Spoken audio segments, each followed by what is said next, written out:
어떤 청년이 꿈에 죽어서 천국에 갔다고 합니다. 근데 천국 문 앞까지 갔는데 이 문지기가 되는 천사가 질문을 하더랍니다. 혹시 살아생전에 예수 그리스도를 믿었습니까? 아, 죄송합니다. 제가 너무나 삶이 고되고 여유가 없어서 가까운 교회 한번 가보지 못했습니다. 그럼 예수님을 안 믿었으면 지옥 가야 되는데 혹시 마지막 소원이라도 있습니까? 예, 너무 불공평합니다. 정말 삶이 힘들었거든요. 저에게 몇 년만이라도 시간을 더 주시고 삶의 여유만 조금만 더 주시면 저 열심히 믿다 올 겁니다. 저에게 작은 경제적 여유를 위해 작은 사업체 하나만 주시고 이제 가정에도 좀 여유, 살림살이 여유를 위해 마음씨 좋은 색시도 좀 주시고 그리고 말 잘 듣는 놈들로만 이제 자식 둘만 주시고 그리고 문제 안 일으킬 그런 사원들만 한 5명만 주시면 됩니다. 그랬더니 이 천사가 그런 자리가 있었으면 내가 내려갔지 그러더랍니다. 우리의 인생에는 문제 없는 인생이 없습니다.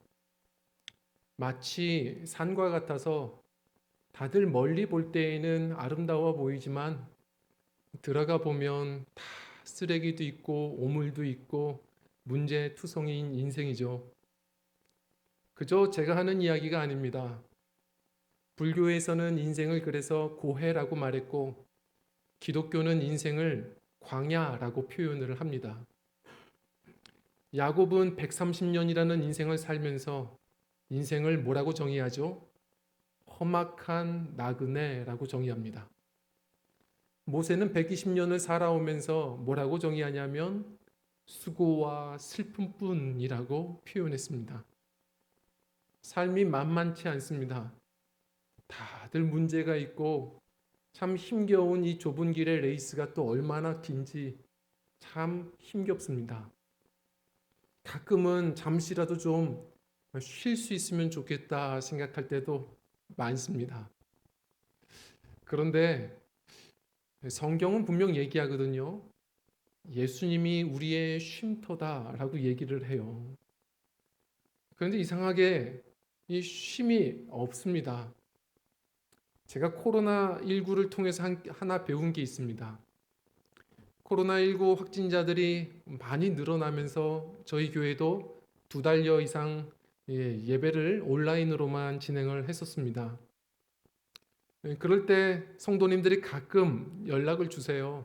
뭐라고 하시냐면, 목사님 요즘에 사역도 없으시고 뭐하고 지내세요? 정말 모르시고 하시는 얘기입니다. 걱정은 더 많습니다. 교회에 대해서 걱정도 많고, 우리 성도님들 신앙이 또 풀어질까봐 이것도 걱정이 되는 거예요. 그래서 가만히 있을 수 없으니까 또 큐티 묵상하는 것도 해서 9시에 또 계속 올려드리고 온라인 예배 그래서 항상 리허설 또 예배하고 리허설하고 영상도 찍고 그 영상팀들과 함께 주일날에는 또 그분들 예배도 함께 또 드려요. 제가 느낀 것은 분주한 중에서도 쉴 줄 모르는 분들은 한가해도 쉴 줄 모릅니다. 생각과 마음, 우리의 삶은 절대로 쉴 수 있는 여유를 그냥 갖다가 주지 않아요. 쉼을 자꾸 배워야 됩니다. 제가 한 번은 고속도로를 길게 운전해 가는데 이게 평소에 들리던 게 달리 들릴 때가 있어요. 그때가 좀 제 삶이 힘겹다 느낄 때였습니다. 뭐라고 내비게이션에서 이야기를 하냐면 전방 2km 앞에 휴게소가 있습니다. 늘 듣던 얘기인데 삶이 힘겨워지니까 그게 깊이 들리는 겁니다. 그렇지. 전방 2km 앞에 항상 내 앞에 예수님이 계시지. 그런데 이상하게도 신앙생활 하는데도 우리 어떻죠? 계속 휴게소를 지나칩니다. 신앙생활조차도 짐이 되어서 삽니다. 참된 쉼을 모르고 삽니다. 코로나19 중에서도 염려와 근심, 걱정과 수많은 일과들로 우리는 계속해서 지치며 삽니다. 왜 이렇게 쉼이 없을까요? 성경은 이야기하거든요. 수고하고 무거운 짐진 자들아, 다 내게로 와라. 이게 무슨 뜻이죠? 수고하고, 이것은 원어로 내가 뭔가를 열심히 땀 흘려 하는 겁니다. 무거운 짐진 자들아는 무슨 뜻이냐면 남에게 의해서 어떤 짐이 지워진 겁니다. 한마디로 자이든 타이든 무거운 짐진 자야. 무슨 말이에요? 모든 인생아, 내게 와라. 이게 우리 성도님들에겐 감동이 안 되십니까? 환영받는 사람들은 이게 감동이 안 됩니다. 그런데 제가 아는 어떤 권사님은 이민 생활 중에 신앙생활을 시작하셨어요. 그래서 어떻게 시작하셨습니까? 그랬더니 자기는 한국에 있을 때에는 교회 다니는 사람들이 이해가 안 됐대요. 늘 비방하고 그랬답니다. 근데 정작 이민 생활을 하는데 낯선 곳에서 사업이 어려워지고 그리고 자녀들까지 문제를 일으키는데 깊은 우울증에 빠지더래요. 그때에 어떤 분이 전도하는데 그 소리가 들리더랍니다. 교회를 따라갔고 거기서 목사님이 본문 말씀 딱 전하고 설교를 전하시는데 이 말씀이에요. 수고하고 무거운 짐진 자들아, 자기래요. 근데 다 내게로 와라.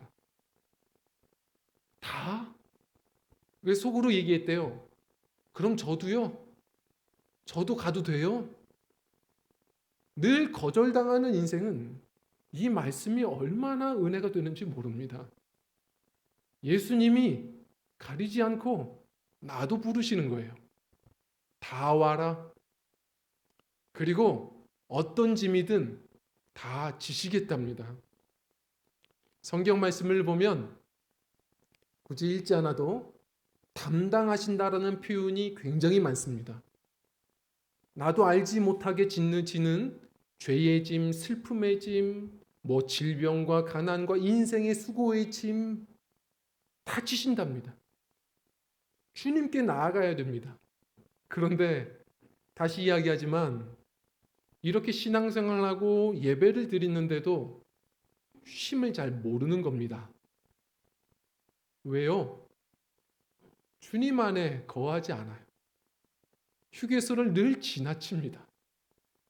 그냥 성전 앞에 와도 그냥 앞마당만 밟고 갑니다.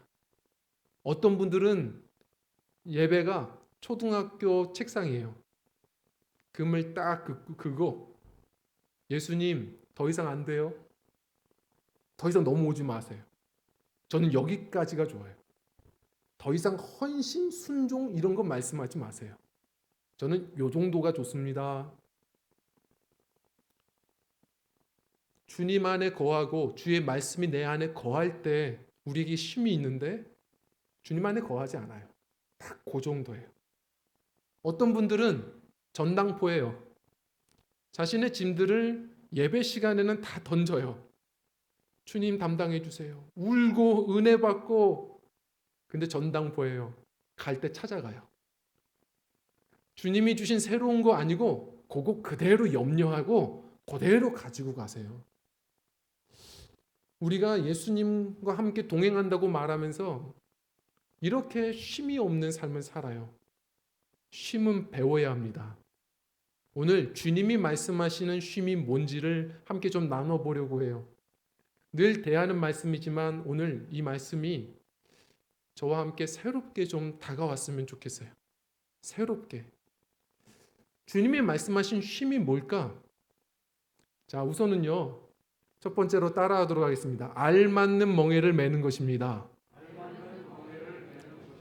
첫 번째로 주님 앞에 우리가 온전히 나아가면 주님께서는 어떻게 이 짐을 쉼으로 바꾸십니까?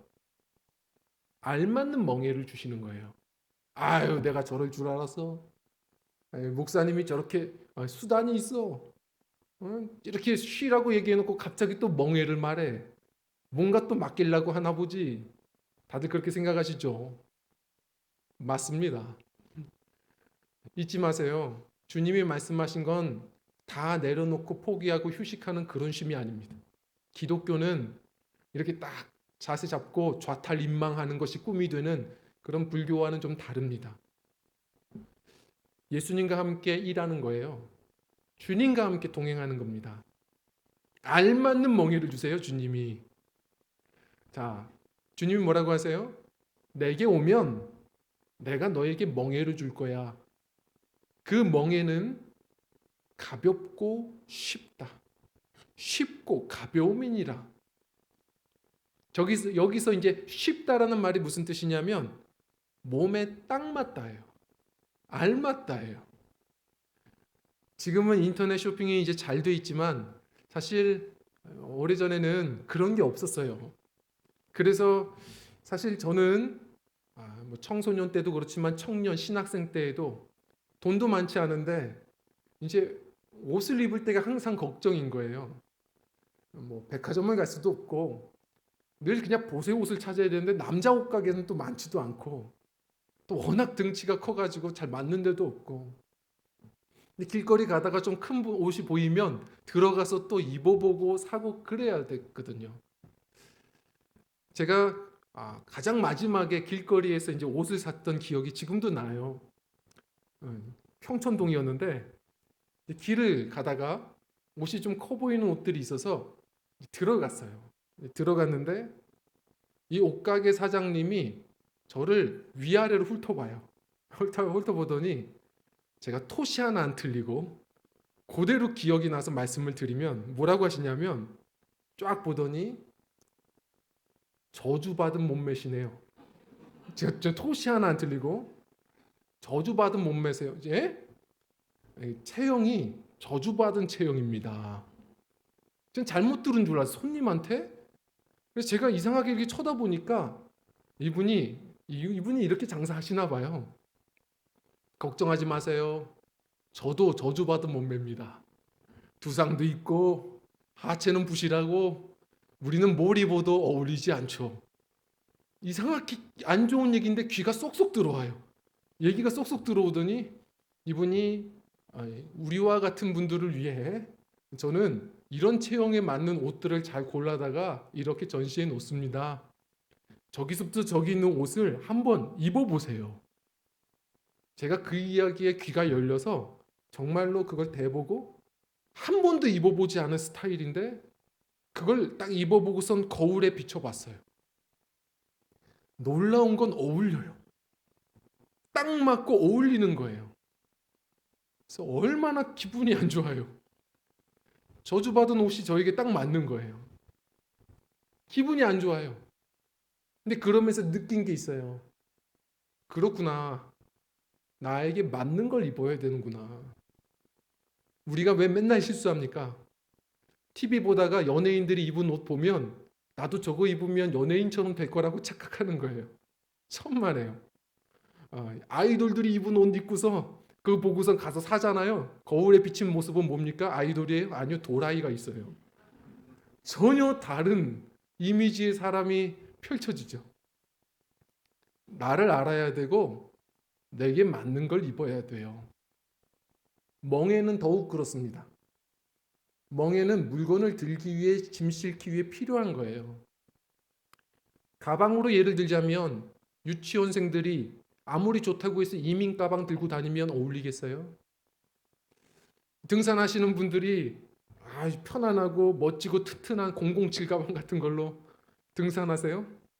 올라가 가지고 비밀번호 풀고 오이 꺼내 먹고 그렇습니까? 정말 안 어울리는 거예요. 알맞는 멍에가 있어요. 주님은 그걸 주세요.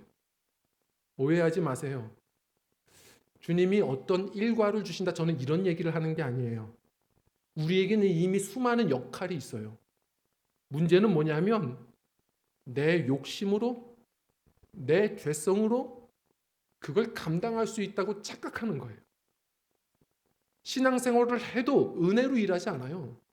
자꾸 내 도끼로, 내 영광 위에, 내 욕심으로 감당하려는 거예요. 자꾸 내 마음 안에는 좋은 아빠가 되고 싶고 좋은 엄마가 되고 싶어요. 그런데 어떻죠? 시간이 지나 보면 뼛속부터 욕심이 있고 이기적인 나는 어느 순간 내 아이를, 내 꿈을 실현시켜야 되는 존재들로 여기고 무조건 좋은 대학, 좋은 직장 그렇게 푸시하다가 아이들이 지쳐서 낙심하고 울면 그저서야 정신 차리고 뭐라고 말하죠? 나는 좋은 엄마가 될 자격이 없어. 난 좋은 아빠가 아니야. 우리도 그렇게 탄식합니다. 직장에서는 좋은 사장님 되고 싶어 해요. 그런데 뼛속부터 욕심 있고 이기적인 우리는 그 친절함의 이면에는 이 회사를 어떻게 경영해야 할지 알지 못해서 늘 불안에 떨고 있고, 그리고 이 회사에 조금이라도 손해가 될 만한 사람이면 언제 이 사람을 잘라낼까를 고민하는, 우리는 뼛속부터 이기적인 사람들이라고요. 그래서 내가 원하는 것으로 이어갈 수도 없고 열매도 얻지 못하고 모든 것이 감당할 수 없어서 늘 지치는 삶을 삽니다. 그래서 신앙생활도 그런 마음으로 하다 보니 아이고 내가 교회 왔는데 짐 하나 더 얻었네. 그렇게 되며 사는 거예요. 알맞는 멍에는 뭡니까? 우리는 예수님 아니고서는, 십자가 아니고서는 다 죄인이에요. 그저 저주받는 존재, 저주받은 몸매들입니다. 우리는 다 진노의 자녀들이었어요. 우리에게 주님 앞에 다가서면 주시는 유일한, 죄인들에게 유일하게 알맞는 멍에는 십자가밖에 없습니다. 십자가예요. 오해하지 마세요. 우리가 해야 될 역할들을 포기하고 기도만 하라는 얘기가 아니에요. 이제 그만 내 도끼로 일하고, 도끼로 이제 그만이라고 주님의 은혜로 일하셔야 돼요. 십자가 앞에 서면은 내 신분은 하나로 정리가 되어버립니다. 뭐죠? 하나님의 자녀예요. 하나님의 자녀. 자, 어린아이들이요. 주님은 어린아이 같지 않으면 천국에 갈 자가 없다고 하시는데, 어린아이, 자녀들 아무리 좋은 대형 TV를 사다 줘도 프로그램을 자꾸 뉴스나 시사 프로그램 틀어주면 다 도망갑니다. 그렇죠? 우리 아이들도 다 그래요. 아이들이 그 시사 프로그램 보면서 정부가 저러면 안 되는데, 세계 평화 통일이 언제 이루어지지? 이러면 좋아하실 게 아니라 안수기도 해줘야 돼요. 아이들은 그래서는 안 돼요. 아이는 아이다워야 되는데 아이는 시사 프로그램이 재미없어야 아이예요. 그런데 신기하게도 그 재미없던 게 어른이 되면 어느 것보다 재밌어요. 이유가 뭐죠? 시사라는 것은 현실에 대한 사건 문제예요. 이 문제를 해결해야 되는 우리는, 맞닥뜨려야 하는 우리는 항상 판단해야 되기에 정보를 얻어야 되고 그게 재밌는 거예요. 아이는요? 아이는 현실 문제가 없나요? 있죠. 그런데 왜 관심이 없죠? 관심 없어요. 왜? 나의 현실 문제는 다 부모 몫이에요. 부모님이 나와 함께 하시면 걱정할 게 없어요. 누가 뭐라 그래도 부모님이 그렇게 말씀하시면 그대로 그 판단 믿고 살면 돼요. 자녀는 그런 거예요. 내가 누구냐? 나는 하나님의 자녀예요. 그 순간부터 십자가 붙드는 사람들은 은혜로 살아요. 가장, 마귀는 그렇게 얘기해요. 네가 가장이냐? 가장이 그거밖에 안 돼. 가장이 그거밖에 못하냐? 우리에겐 얼마나 무거운지 몰라요. 그런데 십자가를 붙드셔야 돼요. 십자가의 은혜 앞에 선 우리는 이야기하죠. 아니, 나 가장 아니야. 나는 가장의 사명을 받은 하나님의 자녀야. 야, 장남이 그렇게 해서 그게 장남이냐? 나 장남 아니야. 나 하나님께 장남의 사명을 받은 하나님의 자녀야.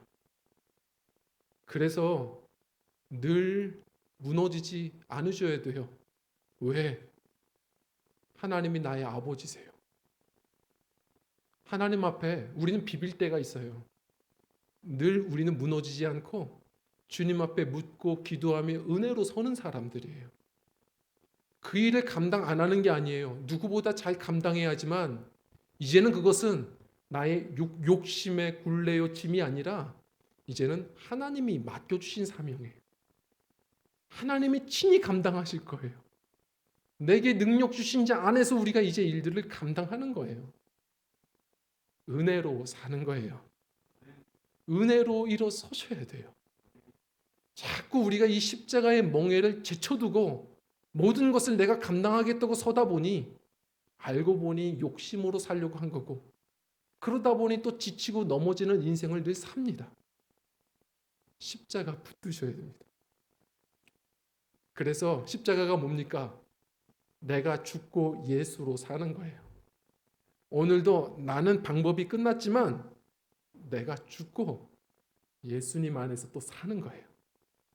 내 판단이 이렇고 저렇고가 있지만 다 내려놓고 죽고 주님의 말씀으로 또 사는 거예요. 그 은혜로 오늘도 우리가 일어설 때 오늘도 맡기신 사명은 짐이 아니에요. 우리를 또 오늘도 달리게 하는 말의 편자와 같이 거칠고 힘들지만 그것이 나를 멀리 가게 하는 것처럼 오히려 주님이 내게 주신 선물들이에요.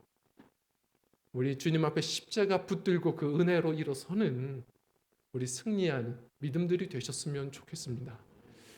그리고 또 하나를 우리가 함께 나눌게요. 우리 함께 따라하겠습니다. 주님을 배우는 것입니다. 자, 주님을 배우는 거예요. 아유, 내가 또 저럴 줄 알았어. 쉬라고 해놓고서 오늘 멍해를 매? 또 배워? 쉬라고 해놓고 또 뭘 배워? 맞아요. 배우셔야 돼요. 요 앞에 있는 한 교회 목사님이 책도 많이 읽으시고 공부도 많이 하세요. 제가 이분에게 그래서 도전도 받은 게 있어요. 이분이 인터뷰에 뭐라고 하셨냐면 저는 사역이 뭐냐면 읽어야 되는 책을 읽는 게 사역입니다. 그리고 제게 휴식은 뭐냐면 읽고 싶은 책을 읽는 게 휴식입니다. 저는 처음에 이분이 뭔가 정신이 이상한 분인 줄 알았어요. 늘 책 읽는 거예요. 그런데 이해가 되더라고요. 지치는 분들이 때로는 휙 하고 유학 가시는 이유가 그래요. 때로는 내가 하고 싶은 공부를 하는 것도 이게 그 어떤 것보다도 휴식이거든요. 제자들이 예수님을 배우는 것은 큰 쉼이에요. 새에게 날개는 무겁지만 짐이 아니에요. 쉼이죠. 제가 왜 이렇게 말할까요? 존경받는 어거스틴이라는 교부가 뭐라고 말했냐면 제자들이 예수님을 배워가는 것은 쉬운 일은 아니지만 이것은 새 날개와 같은 것이다. 그것으로 인해서 우리는 자유를 누리고 오늘도 평안을 누린다. 예수님을 배워가셔야 돼요. 그럴 때 기쁨도 평안도 자꾸 얻어요. 멍해가 뭐예요? 멍해는 이런 뜻이 있어요. 원어에 보면 연합하다라는 뜻이 있어요. 왜 그러냐면 아시다시피 이 멍해는 특히 이스라엘은 그랬는데 우리도 예전에 그랬어요. 소를 두 마리를 같이 한 멍에를 지게 하는 거예요. 큰 소가 있고 작은 소가 있어요. 이스라엘은 일부러 소를 똑같은 힘이 있는 소가 아니라 어미소, 새끼소, 큰 소, 작은 소 이렇게 해서 멍에를 짊어집니다. 그래서 작은 소는 배우게 하고 큰 소는 전혀 이 새끼 소가 도움 안 되지만 신기한 건 누가 같이 있으니 시너지가 나와요. 그래서 그렇게 해서 항상 한결이로 밭을 갈아요. 주님은 말씀하시는 거예요. 내게 배워라. 그것은 단지 공부해라가 아니에요. 우리가 배운 만큼 안 만큼 삶 속에서 주님과 한번 동행하라는 거예요. 자꾸 주님과 보폭을 맞추자는 거예요. 그게 쉼이에요. 왜 우리가 힘든지 아세요? 주님과 행보가 늘 달라요. 오늘 예수님이 뭐라고 하시냐면 너희들 내게 와서 배워라. 나는 온유하고 겸손하다. 주님이 겸손해요. 주님은 하늘 보좌를 버리시고 사람의 모양으로 나시고 또한 그렇게 죽기까지 복종하시는 철저히 낮아지시는 겸손의 삶을 사셨어요. 근데 우리가 몰라요? 알죠. 근데 우리는 항상 높아지려고 해요. 그러다 보니까 지쳐요. 주님과 늘 행보가 다르니 신앙생활 하는데 자꾸 영적으로 삐걱거리고 피곤해져요. 더. 주님은 온유하시대요. 이 온유라는 말이 제가 존경하는 미국의 목사님이 한번 이 온유라는 말을 주석을 달았는데 뭐라고 했냐면 잔잔한 호수라고 얘기했어요. 그래서 그 풀이를 보니까 무슨 뜻이지? 봤더니 이 돌을 벽에다 던지면 돌이 튕겨 나와요. 근데 돌을 유리창에 던지면 지나가는데 유리창이 깨져요. 잔잔한 호수에 던지면 문제없이 잘 받아들인다는 거예요. 예수님의 마음은 그런 마음이었다. 어떤 사람들도 다가오는 이들을 잘 받아내셨다. 온유한 사람들 아시죠? 온유한 사람들 곁에는 사람이 모여요. 그래서 온유한 자가 기업을 얻습니다. 온유한 자 앞에서는 쉼도 얻어요, 사람들이. 뿐만 아니라 나도 자꾸 성장해요. 자꾸 내가 남들 탓하지만 내 마음이 고집이 있고 딱딱해서 자꾸 튕겨보내고 상처 입고 그러고 살아요. 지쳐요. 그런데 겸손 온유 모르냐고요. 오늘만이 아니고 바울 사도는 예수의 옷으로 계속 온유와 겸손, 겸손과 온유를 입어라 계속 말해요. 그런데 우리가 성경 구절을 알면 내 신앙이라고 착각하는 거예요. 주님께 배우는 건 우리가 성경 공부해야 되고 말씀도 들어야 되지만 삶 속에서 그렇게 정말 주님과 사셔야 돼요. 오스왈드 챔버스 목사님 제가 큐티 할 때에 이분 말씀도 때로는 같이 묵상하면서 올릴 때가 많아요. 지금도 은혜가 돼요. 이분이 얼마나 영성이 많은지 은혜가 됩니다. 이분 사모님도 마찬가지예요. 이 오스왈드 챔버스 목사님에게 위기가 한번 오죠. 사모님이 암투병이 시작됐어요. 대단합니다. 이 사모님이 이 목사님이 다른 거 제쳐두고 계속 열심히 간호하세요. 간호하는데 이 사모님이 뭐라고 하시냐면 저기요 제 곁을 좀 떠나주세요. 에? 무슨 말이에요? 제 곁을 좀 떠나주세요. 저 안 힘들어요. 저 걱정하지 마세요. 아니 제가 힘들어요. 조금 멀리 떨어져 주세요. 무슨 말이에요? 그랬더니 목사님 저는 지금 제게 닥쳐온 이 암투병의 생활을 통해서 이 암투병 고통을 통해서 예수님께 좀 배우고 싶은데 목사님이 자꾸 저에게 부족함 없이 친절하게 다가오시니까 예수님을 배울 시간이 없어요. 제가 깜짝 놀랐어요. 주님은 매 순간 함께 하세요. 우리의 삶의 쉼은 늘 항상 문제없는 그런 상황이 아니라 높은 산이든 거친 들이든 초막이든 궁궐이든 주님과 함께 하는 거예요.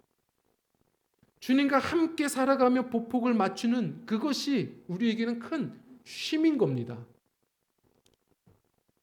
리듬을 맞추셔야 돼요. 제가 혹시 들어보셨어요?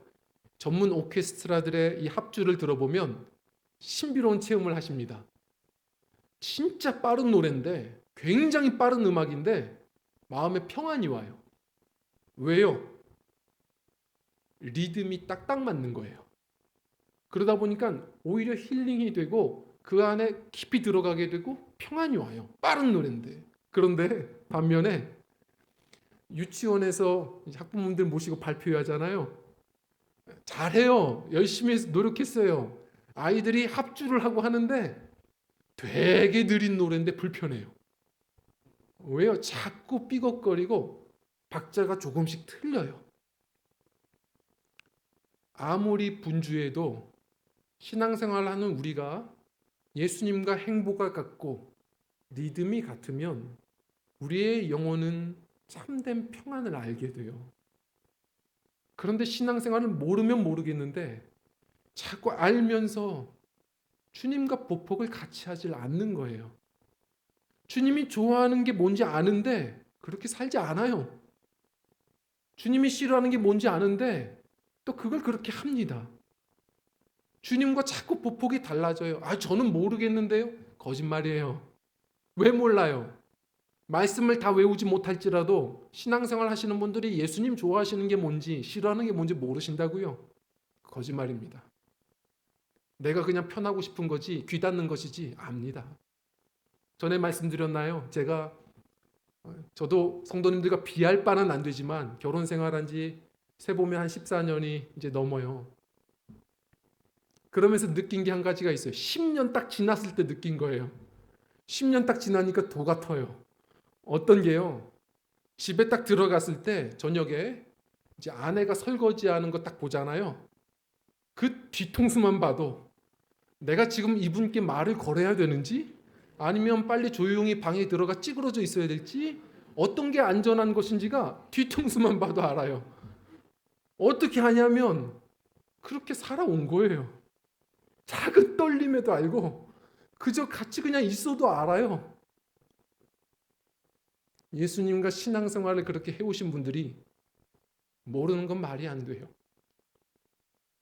말씀을 알면 말씀대로, 그걸 몰라도 주님이 뭘 원하실까? 주님이 뭘 싫어하실까? 이 순간 주님이라면 어떻게 하셨을까? 우리가 불편하고 힘들어서 홀로 걸으려고 하는 거지. 그러다 보니까 늘 우리가 뒤늦게 부르는 찬송가가 뭔지 아세요? 무거운 짐을 나 홀로 지고 견디다 못해 쓰러질 때 늘 그 찬양만 불러요. 왜 혼자예요? 주님이 늘 멍에를 다 짊어지시며 같이 가시는데 은혜로 서셔야 되고 주님과 리듬을 맞추셔야 돼요. 그럴 때 오늘도 우리는 영혼으로부터 깊은 주님 주시는 참된 평안도 누리고 그 은혜 속에서 맡기신 일들도 우리가 넉넉히 감당하는 승리하는 안식의 성도들, 안식의 공동체들이 됩니다.